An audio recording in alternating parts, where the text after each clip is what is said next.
പ്രിയപ്പെട്ടവരെ, നിങ്ങൾ കേട്ടുകൊണ്ടിരിക്കുന്നത് ബൈബിൾ ഇൻ എ ഇയർ.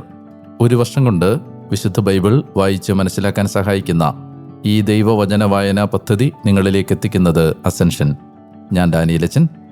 വചന വായനയിലൂടെ ദൈവസ്വരം കേൾക്കാനും ദൈവത്തിൻ്റെ കണ്ണുകളിലൂടെ നമ്മുടെ ജീവിതത്തെ നോക്കിക്കാണാനും ബൈബിളിലൂടെ മനോഹരമായ ഒരു യാത്രയ്ക്ക് നിങ്ങളെ ഞാൻ ക്ഷണിക്കുകയാണ്. വിശുദ്ധ വേദപുസ്തകത്തിലെ 73 ഗ്രന്ഥങ്ങളിലായി പരന്നുകിടക്കുന്ന മനുഷ്യരക്ഷയുടെ മഹാസംഭവം ഒറ്റപ്രമേയമായി വായിക്കുന്നതിന് the great adventure Bible timeline എന്ന വായനാ സഹായി നമ്മൾ ഉപയോഗിക്കുന്നു. നിങ്ങൾക്ക് ഈ റീഡിംഗ് പ്ലാൻ ആവശ്യമുണ്ടെങ്കിൽ BIYindia.com/Malayalam എന്ന ലിങ്കിൽ അത് ലഭ്യമാണ്. ഇന്ന് 205-ാമത്തെ ദിവസം.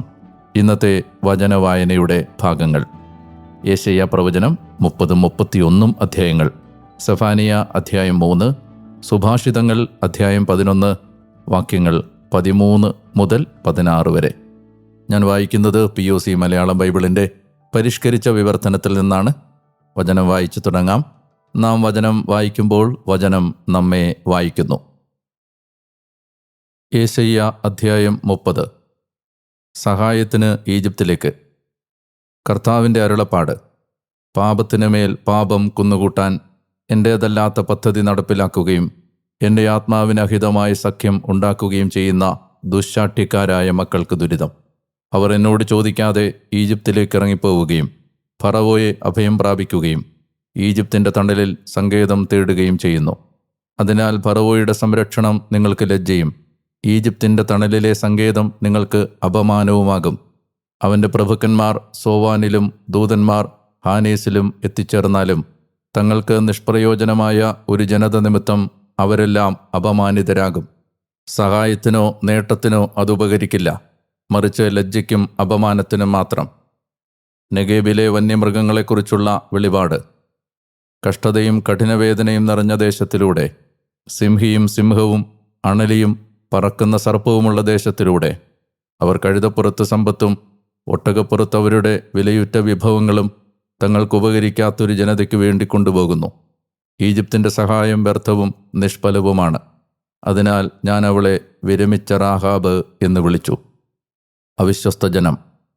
വരും നാളിൽ എന്നേക്കുമുള്ള സാക്ഷ്യത്തിനായി നീ ഇപ്പോൾ പോയി ഇത് അവരുടെ മുമ്പിൽ ഒരു ഫലകത്തിൽ രേഖപ്പെടുത്തുകയും ഗ്രന്ഥത്തിൽ എഴുതുകയും ചെയ്യുക.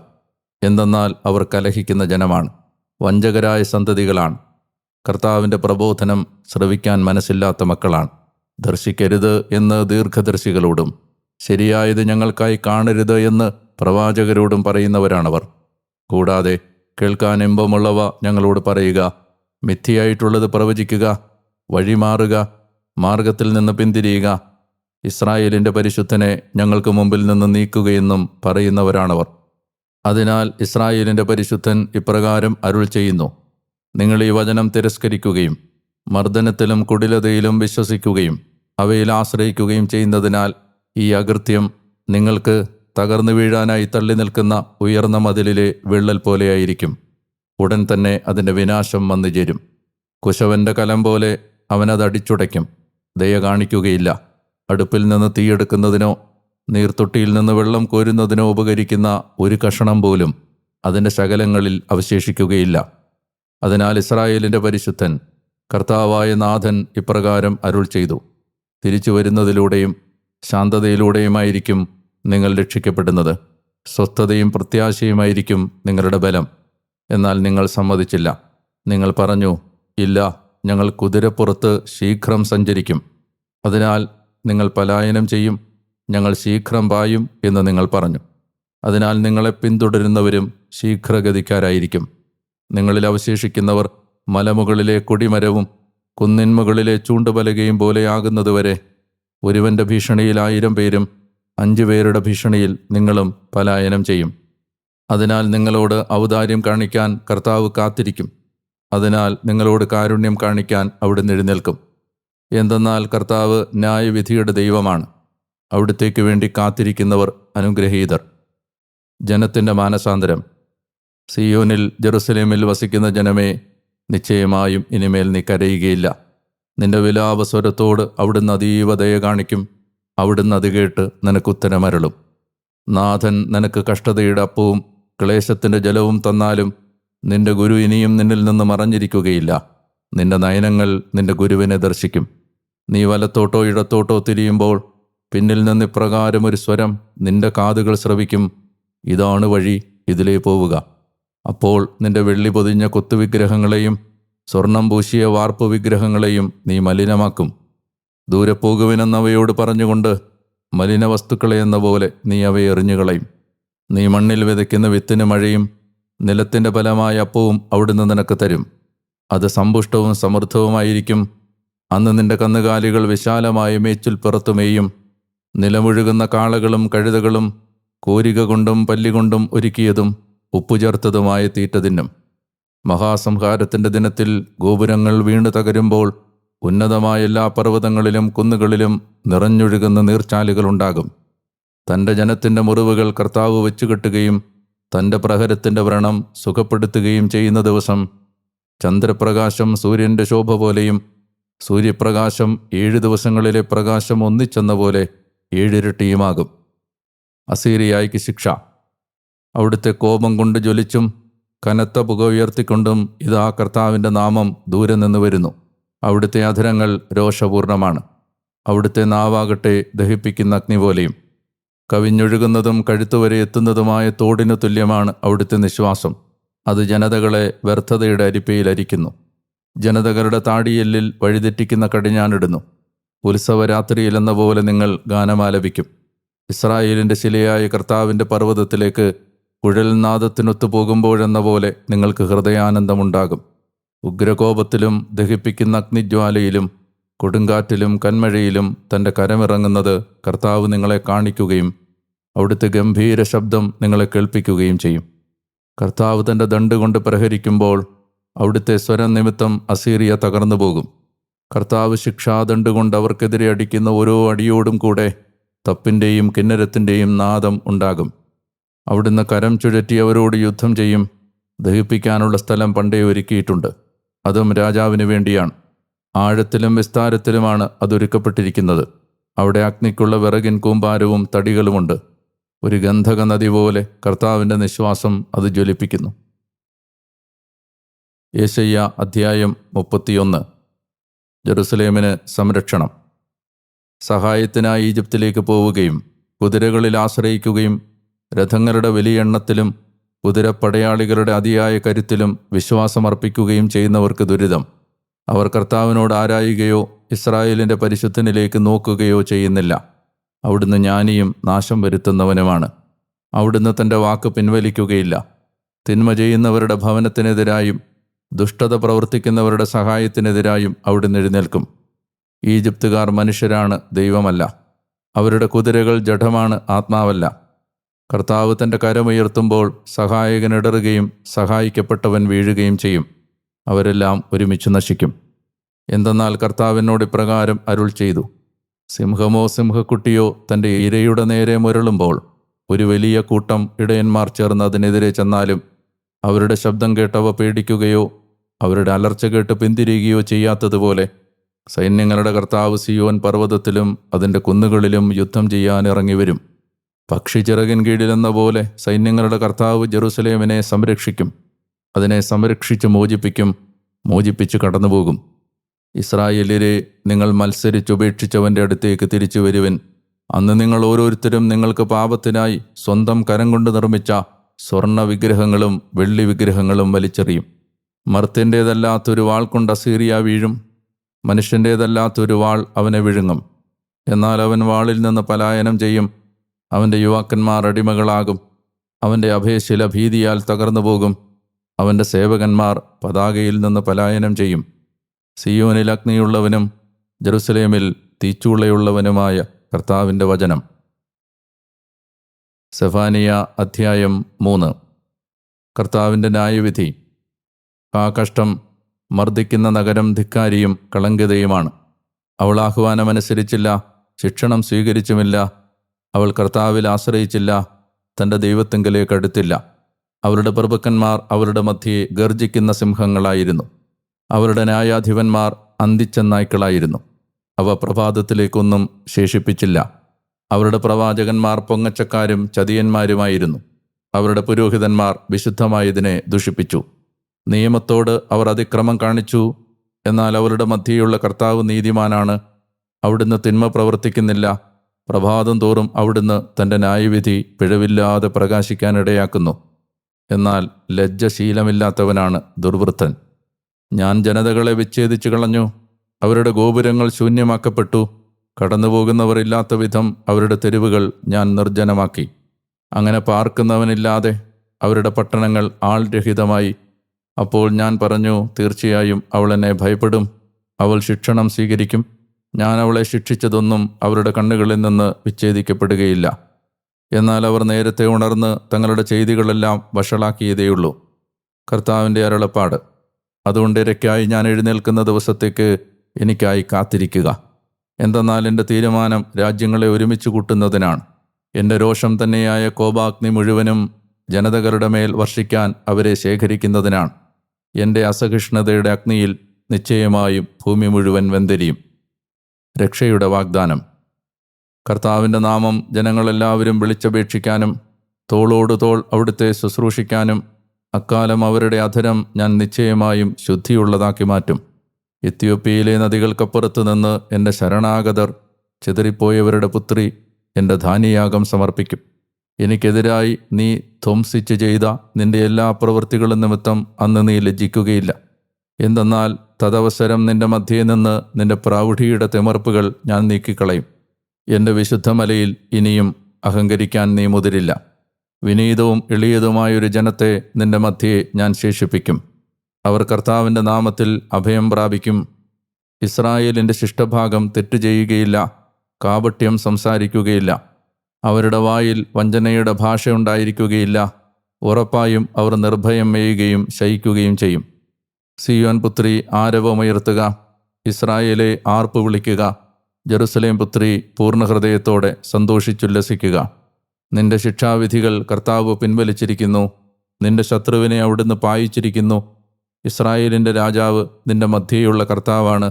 നീ ഇനിമേൽ അനർത്ഥം ഭയപ്പെടേണ്ടതില്ല. അന്ന് ജെറുസലേമിനോട് പറയപ്പെടും, സിയോനെ ഭയപ്പെടേണ്ട, നിന്റെ കൈകൾ തളരാതിരിക്കട്ടെ. നിന്റെ ദൈവമായ കർത്താവ് നിന്റെ മധ്യേയുണ്ട്. അവിടുന്ന് രക്ഷിക്കുന്ന യോദ്ധാവാണ്. അവിടുന്ന് നിന്നോട് ചേർന്ന് സന്തോഷത്തോടെ ഉല്ലസിക്കും. തൻ്റെ സ്നേഹത്തിൽ അവിടുന്ന് നിന്നെ നവീകരിക്കും. അവിടുന്ന് നിന്നോട് ചേർന്ന് ആരവത്തോടെ ആനന്ദിക്കും. വിശുദ്ധ സമ്മേളനമില്ലാത്തതുമൂലം തപ്തരായവരെ ഞാൻ ഒന്നിച്ചുകൂട്ടും. അവർ നിന്നിൽ നിന്നുള്ളവരാണ്. വിപ്രവാസത്തിൻ്റെ അപമാനം അവളുടെ മേൽ ഒരു ഭാരമാണ്. ഇതാ, ഞാൻ ആ സമയം നിന്നെ ക്ലേശിപ്പിക്കുന്നവരോടെല്ലാം ഇടപെടും. മുടന്തുന്നതിനെ ഞാൻ രക്ഷിക്കും. പുറന്തള്ളപ്പെട്ടതിനെ ഞാൻ ശേഖരിക്കും. അവരെ ഞാൻ സ്തുതിപ്പിനായി നിയോഗിക്കും. അവരുടെ ലജ്ജയെ ഭൂമി മുഴുവനിലും കീർത്തിക്കായും. ആ സമയം ഞാൻ നിങ്ങളെ ശേഖരിക്കുന്ന സമയം നിങ്ങളെ ഞാൻ കൊണ്ടുവരും. നിങ്ങൾ കാണുകെ നിങ്ങളുടെ അടിമത്തം ഞാൻ മാറ്റുമ്പോൾ ഭൂമിയിലെ എല്ലാ ജനങ്ങൾക്കുമിടയിൽ നിങ്ങളെ ഞാൻ സ്തുതിക്കും കീർത്തിക്കുമായി പ്രതിഷ്ഠിക്കും. കർത്താവ് അരുൾ ചെയ്യുന്നു. സുഭാഷിതങ്ങൾ അധ്യായം 11, വാക്യങ്ങൾ 13 മുതൽ 16 വരെ. ഏഷണിയുമായി നടക്കുന്നവൻ രഹസ്യം പരസ്യമാക്കുന്നു. വിശ്വസ്ത ചേതനയുള്ളവൻ കാര്യം ഗോപ്യമായി വെക്കുന്നു. മാർഗനിർദ്ദേശനമില്ലാത്തപ്പോൾ ജനം നിലംപതിക്കും. ഉപദേശാധിക്യത്തിൽ വിജയമുണ്ട്. അപരിചിതന് ജാമ്യമാകുന്നവൻ തീർച്ചയായും ഏറെ ദുഃഖിക്കും. ഈടുവയ്പ് വെറുക്കുന്നവൻ സുരക്ഷിതനാണ്. കൃപാലുവായ സ്ത്രീ മഹത്വം നിലനിർത്തുന്നു. നിഷ്ഠൂരരാകട്ടെ സമ്പത്ത് വെച്ചുകൊണ്ടിരിക്കുന്നു. പ്രിയമുള്ളവരെ, 205 ദിവസത്തിലേക്ക് വചനവായന എത്തുമ്പോൾ കർത്താവ് നൽകിക്കൊണ്ടിരിക്കുന്ന അവിടുത്തെ കാരുണ്യത്തിനും സ്നേഹത്തിനും നമുക്ക് ഒരിക്കൽ കൂടി നന്ദി പറയാം. ഇന്ന് യെശയ്യാ പ്രവചനത്തിൽ നിന്ന് വായിക്കുമ്പോൾ ദൈവത്തിന് ഹിതകരമല്ലാത്ത സഖ്യം ഈജിപ്തുമായി ഉണ്ടാക്കിയതിനെക്കുറിച്ചുള്ള ദൈവത്തിൻ്റെ ആരോപണങ്ങളാണ് ഈ 30-31 അധ്യായങ്ങളിൽ നമ്മൾ കണ്ടത്. ഇപ്പോഴത്തെ രാഷ്ട്രീയ പശ്ചാത്തലം മനസ്സിലാക്കേണ്ടതുണ്ട്. ആഹാസിൻ്റെ കാലത്ത് യൂദാരാജ്യത്തിന് വലിയ ഭീഷണി ഉയർത്തിയ സിറിയയെ അസീറിയ എന്ന പുതിയ സാമ്രാജ്യം, വളർന്നു വന്ന സാമ്രാജ്യം സമ്പൂർണമായി നശിപ്പിക്കുകയും നാമാവശേഷമാക്കുകയും ചെയ്തു. സിറിയയെ ആക്രമിച്ച് കീഴടക്കിയതിന് ശേഷം അസീറിയ ഇസ്രായേലിൽ പ്രവേശിച്ച് സമരിയ കീഴ്പ്പെടുത്തി ഇസ്രായേൽ രാജ്യത്തിലെ ജനങ്ങളെ മുഴുവൻ അസീറിയയിലേക്ക് നാടുകടത്തുകയും ചെയ്തു കഴിഞ്ഞു. ഈ സമയത്ത് ഒരു വൻ സാമ്രാജ്യമായി ഭീഷണിയായി തങ്ങൾക്ക് നേരെ ഉയർന്നു നിൽക്കുന്ന അസീറിയയെ നേരിടാൻ ആ കാലത്ത് ഒരു പ്രബല സാമ്രാജ്യമായി ഉയർന്നു നിന്ന മറ്റൊരു പ്രബല സാമ്രാജ്യമായിരുന്ന ഈജിപ്തിനെ ആശ്രയിക്കാനുള്ള ഒരു ഉപദേശം യൂദായ്ക്ക് മനുഷ്യരിൽ നിന്ന് ലഭിക്കുകയാണ്. ഈജിപ്തിനെ ആശ്രയിക്കാൻ പറഞ്ഞതിൻ്റെ കാരണം ഈജിപ്തിന് രഥങ്ങളും കുതിരകളും ഉണ്ടായിരുന്നു. രഥങ്ങളും കുതിരകളുമുള്ള ഈജിപ്തിനെ ആശ്രയിക്കാൻ പറയുമ്പോൾ അതിലേക്ക് യൂദായുടെ മനസ്സ് ചാഞ്ഞു തുടങ്ങുന്ന സമയത്താണ് പ്രവാചകനിലൂടെ ദൈവമായ കർത്താവ് ദൈവത്തെ ആശ്രയിക്കുന്നതിന് പകരം മനുഷ്യനെ ആശ്രയിക്കുന്ന, ഈജിപ്തിനെ ആശ്രയിക്കുന്ന യൂദായെ നിർദാക്ഷിണ്യം കഠിനമായ വാക്കുകൾ ഉപയോഗിച്ച് കുറ്റപ്പെടുത്തുന്നത്. നിയമാവർത്തന പുസ്തകം വായിച്ചാൽ നമുക്കറിയാം, രാജാക്കന്മാർ ഒരിക്കലും രഥങ്ങളുടെയും കുതിരകളുടെയും എണ്ണം കൂട്ടരുത് എന്ന് മോശ വഴി ദൈവമായ കർത്താവ് കൽപ്പിച്ചിരുന്നു. എന്തുകൊണ്ടാണ് രഥങ്ങളുടെയും കുതിരകളുടെയും എണ്ണം കൂട്ടരുതെന്ന് പറഞ്ഞത്? ദൈവം അതിനനുവദിക്കാതിരുന്നത്. രഥങ്ങളിലും കുതിരകളിലുമല്ല അവർ ആശ്രയിക്കേണ്ടത്. മറ്റ് രാജ്യങ്ങൾക്കുള്ള രഥങ്ങളും കുതിരകളും അവർക്കുള്ള ആയുധ ശക്തിയും അതെല്ലാം മറ്റ് ജനതകൾക്കുള്ളപ്പോൾ തന്നെ അതൊന്നുമില്ലാത്ത തൻ്റെ ജനത്തെ അതൊന്നുമില്ലാതെ തന്നെ സംരക്ഷിക്കാൻ തനിക്ക് കഴിവുണ്ടെന്ന് അവർ വിശ്വസിക്കേണ്ടതിനായിരുന്നു ആയുധശക്തിയായി, സൈന്യബലമായി രഥങ്ങളും കുതിരകളും സ്വരുക്കൂട്ടരുത്, സമാഹരിക്കരുത് എന്ന് ദൈവം കൽപ്പിച്ചത്. പടക്കുതിരയുടെ ബലത്തിൽ അവിടുന്ന് സന്തോഷിക്കുന്നില്ല എന്ന് സങ്കീർത്തനത്തിൽ നമ്മൾ വായിക്കുന്നത് ഈ ഓർമ്മയുടെ പശ്ചാത്തലത്തിലാണ്.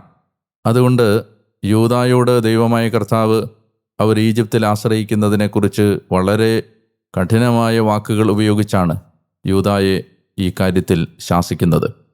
യെശയ്യാ യൂദായോട് പറയാൻ ശ്രമിക്കുന്നത്, നിങ്ങൾ യഥാർത്ഥത്തിൽ ആശ്രയിക്കേണ്ടത് നിങ്ങളുടെ ദൈവമായ കർത്താവിലാണ്. അസീറിയയ്ക്കെതിരെ നിങ്ങൾ ഈജിപ്തിനെ അല്ല ആശ്രയിക്കേണ്ടത്, കാരണം അസീറിയയെ ദൈവം ശിക്ഷിക്കും. ഈ ഒരു പശ്ചാത്തലത്തിൽ ഇസ്രായേലിൻ്റെ പരിശുദ്ധൻ ഇപ്രകാരം അരുളി ചെയ്തു, നിങ്ങൾ തിരിച്ചു വന്ന് ശാന്തമായി എൻ്റെ അരികിലിരുന്ന് നിങ്ങൾ എനിക്ക് വേണ്ടി കാത്തിരുന്നാൽ, ഇസ്രായേലിൻ്റെ പരിശുദ്ധനിൽ നിങ്ങൾ ആശ്രയം വെച്ചാൽ നിങ്ങൾക്ക് സ്വസ്ഥതയും പ്രത്യാശയും ലഭിക്കും. എന്നാൽ നിങ്ങളതിനെ സമ്മതിച്ചില്ല. നിങ്ങൾ പറഞ്ഞു, ഞങ്ങൾ കുതിരപ്പുറത്ത് കയറി ശത്രുവിൽ നിന്ന് വേഗം രക്ഷപ്പെടും. എന്നാൽ ദൈവത്തിൻ്റെ മറുപടി ഇങ്ങനെയാണ്, നിങ്ങളെ പിന്തുടരുന്നവർ നിങ്ങളെക്കാൾ വേഗതയുള്ളവരാണ്. യെശയ്യാ 30:18 മനോഹരമായ ആ സന്ദേശം. നിങ്ങളോട് ഔദാര്യം കാണിക്കാൻ കർത്താവ് കാത്തിരിക്കുകയാണ്. നിങ്ങളോട് കാരുണ്യം കാണിക്കാൻ ശത്രുവിനെതിരെ അവിടുന്ന് എഴുന്നേൽക്കും. അതുകൊണ്ട് നിങ്ങൾ അവിടുത്തേക്ക് വേണ്ടി കാത്തിരിക്കണം, അങ്ങയെ ആശ്രയിക്കണം. മനോഹരമായ മറ്റൊരു വചനവും ഈ ഭാഗത്തുണ്ട്. കഷ്ടതയുടെ അപ്പവും ക്ലേശത്തിൻ്റെ ജലവും നാഥൻ നിനക്ക് തന്നാലും നിന്റെ ഗുരു നിന്നിൽ നിന്ന് മറഞ്ഞിരിക്കുന്നില്ല. നിന്റെ നയനങ്ങൾ നിന്റെ ഗുരുവിനെ ദർശിക്കും. ഇടത്തോട്ടോ വലത്തോട്ടോ തിരിയുമ്പോൾ നിന്റെ കാതുകൾ പിന്നിൽ നിന്ന് ഒരു സ്വരം ശ്രവിക്കും, ഇതാണ് വഴി, ഇതിലേ പോവുക. നിരന്തരമായി ദൈവമായ കർത്താവ് പ്രവാചകരിലൂടെ യൂദായോട് മാത്രമല്ല നമ്മോടും അരുളി ചെയ്തുകൊണ്ടിരിക്കുന്നത് ഇത് തന്നെയാണ്. മനുഷ്യൻ്റെ ശക്തിയിൽ ആശ്രയിക്കാതിരിക്കുക. സമ്പത്തിലോ കായിക ശക്തിയിലോ ആരോഗ്യത്തിലോ സൗന്ദര്യത്തിലോ ബന്ധുബലത്തിലോ നമുക്ക് വേണ്ടി പ്രവർത്തിക്കാനുള്ളവരുടെ കരബലത്തിലോ നമുക്ക് ചുറ്റും സംരക്ഷണ കവചം തീർത്തിരിക്കുന്ന മനുഷ്യരിലോ ഒന്നും ആശ്രയിക്കാതെ ദൈവമായ കർത്താവിനെ ആശ്രയിക്കുക. മനോഹരമായ ഒരു പാഠം, ഒരു ടേക്ക് അവേ പോലെ ഇതിനകത്തു നിന്ന് നമുക്ക് സ്വീകരിക്കാൻ കഴിയും. കർത്താവിൻ്റെ മുമ്പിൽ സ്വസ്ഥമായി ഇരിക്കുക, ശാന്തമായി അവിടത്തേക്ക് വേണ്ടി കാത്തിരിക്കുക. അല്പസമയം ദൈവത്തിൻ്റെ അനന്തമായ കരുണയിൽ ആശ്രയിച്ച് മിഴിപൂട്ടി അവിടുത്തെ ശക്തിയെയും കരബലത്തെയും ധ്യാനിച്ച് അവിടുത്തെ മഹത്വത്തെക്കുറിച്ച് ചിന്തിച്ചും പ്രാർത്ഥിച്ചും ദൈവസന്നിധിയിൽ സമയം ചെലവഴിക്കുന്നവന് എല്ലാ അംഗബലത്തെക്കാളും ആയുധബലത്തെക്കാളും എല്ലാ സൈനിക ബലത്തെക്കാളും വലിയ ശക്തിയുണ്ടെന്ന് ദൈവമായ കർത്താവ് നമ്മളെ ഓർമ്മിപ്പിക്കുകയാണ്.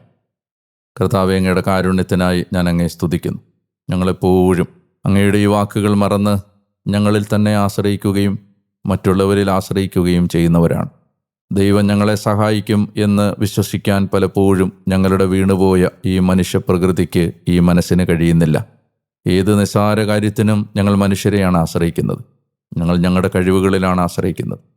കർത്താവേ, മനുഷ്യനെ ആശ്രയിക്കുന്നത് ഒരു കെണിയാണെന്ന് അങ്ങ് പറഞ്ഞു തന്നിട്ടും കർത്താവിൽ ആശ്രയിക്കുന്നവൻ കഴുകനെപ്പോലെ ചിറകടിച്ചുയരും എന്ന് അങ്ങ് ഞങ്ങളോട് അരുളി ചെയ്തിട്ടും ഞങ്ങളുടെ ഹൃദയത്തിൽ അതൊരു വിശ്വാസമോ ബോധ്യമോ ആയി മാറിയിട്ടില്ല. കർത്താവേ, ഞങ്ങൾ അങ്ങയോട് മാപ്പ് ചോദിക്കുന്നു. സമ്പൂർണമായി അങ്ങയെ ട്രസ്റ്റ് ചെയ്യാനുള്ള ഒരു നിരന്തരമായ ആഹ്വാനമാണ് ഉൽപ്പത്തി മുതൽ വെളിപാട് വരെയുള്ള വചനത്തിൻ്റെ യാത്രാചരിത്രം എന്ന് ഞങ്ങൾ തിരിച്ചറിയാത്തതിന് ഞങ്ങൾ അങ്ങയോട് മാപ്പ് ചോദിക്കുകയാണ്. ഞങ്ങൾക്ക് അങ്ങയിലുള്ള ആശ്രയബോധം അങ്ങ് ദാനമായി സൗജന്യമായി ഞങ്ങൾക്ക് തരണമേ എന്ന് ഞങ്ങൾ അങ്ങയോട് പ്രാർത്ഥിക്കുന്നു. ആശ്രയബോധം തരുന്ന സമാധാനവും സ്വസ്ഥതയും ആശ്വാസവും അനുഭവിക്കാൻ, ആ റെസ്റ്റ് അനുഭവിക്കാൻ ഞങ്ങളെ സഹായിക്കണമേ എന്നും ഞാൻ പ്രാർത്ഥിക്കുന്നു. ഈ വാക്കുകൾ കേട്ടുകൊണ്ടിരിക്കുന്ന ഈ മകനെയും ഈ മകളെയും അങ്ങ് പ്രത്യേകം സ്പർശിക്കണം. ഇന്നിവർ കടന്നു പോകുന്ന ദുഃഖദുരിതങ്ങളിൽ അങ്ങയുടെ സ്നേഹം, അങ്ങയുടെ സാന്ത്വനം, ആശ്വാസം കാണാൻ ഇവർക്കിടയാകണമേ എന്നും ഞാൻ പ്രാർത്ഥിക്കുന്നു. നല്ല കർത്താവേ, വചന വായനാ പദ്ധതിയിൽ ഇത് ഒരു യാഥാർത്ഥ്യമാകുന്നതിന് ഇതിൻ്റെ അണിയറയിൽ പ്രവർത്തിച്ചുകൊണ്ടിരിക്കുന്ന രാവും പകലും കഷ്ടപ്പെടുന്ന അങ്ങയുടെ മക്കളെയും ഈ സമയത്ത് ഞാൻ അങ്ങയുടെ സ്നേഹ ഹൃദയത്തിനകത്തേക്ക് എടുത്തു വച്ച് അവർക്ക് വേണ്ടി പ്രാർത്ഥിക്കും. കർത്താവേ, ഞങ്ങളെ അങ്ങ് നടത്തണമേ, ഞങ്ങളെ അവിടുന്ന് ചേർത്ത് നിർത്തണമേ, ഞങ്ങൾ വീണുപോകാതെ അങ്ങ് ഞങ്ങളെ കാത്തുകൊള്ളണമേ എന്നും ഞാൻ അങ്ങയോട് പ്രാർത്ഥിക്കുന്നു. യേശുവിൻ്റെ നാമത്തിൽ തന്നെ ആമേൻ. പ്രിയപ്പെട്ടവരെ, സന്തോഷകരമായ ഒരു ദിവസം കൂടി നിങ്ങൾക്കുണ്ടാവട്ടെ എന്ന് ഞങ്ങൾ എല്ലാവരും പ്രാർത്ഥിക്കുന്നു. ഈ വചനവായനാ പദ്ധതിയുടെ അണിയറയിൽ പ്രവർത്തിക്കുന്ന പ്രിയ സഹോദരി സഹോദരന്മാർക്ക് വേണ്ടി നിങ്ങൾ പ്രത്യേകം പ്രാർത്ഥിക്കണം. ലോകത്തിൻ്റെ വിവിധ രാജ്യങ്ങളിലിരുന്നാണ് അവർ ഇതിൻ്റെ പ്രധാനപ്പെട്ട പ്രവർത്തനങ്ങളിലെല്ലാം ഏർപ്പെടുന്നത്. വലിയ ഒരു ജോലി അതിൻ്റെ പിന്നിലുണ്ട് എന്ന് നിങ്ങൾ ഓർക്കുകയും അവർക്ക് വേണ്ടി പ്രാർത്ഥിക്കുകയും ചെയ്യണമെന്ന് ഞാൻ നിങ്ങളെ ഓർമ്മിപ്പിക്കുകയാണ്. എന്നെയും നിങ്ങൾ പ്രാർത്ഥനയിൽ ഓർക്കണമേ. നാളെ വീണ്ടും ഈ വചനസ്വരവുമായി നിങ്ങളുടെ അടുത്തേക്ക് എത്തും വരെ മറക്കരുത്. ഞാൻ ഡാനിയേലച്ചൻ. ഞാൻ നിങ്ങൾക്ക് വേണ്ടി പ്രാർത്ഥിച്ചുകൊണ്ടേയിരിക്കും. നിങ്ങളെ കാണാൻ ഞാൻ കൊതിയോടെ കാത്തിരിക്കുന്നു. എല്ലാ മഹത്വവും എല്ലാ പുകഴ്ചയും ഈശോയ്ക്ക് മാത്രം. സർവശക്തനായ ദൈവം നിങ്ങളെ അനുഗ്രഹിക്കട്ടെ. പിതാവിൻ്റെയും പുത്രൻ്റെയും പരിശുദ്ധാത്മാവിൻ്റെയും നാമത്തിൽ ആമേൻ.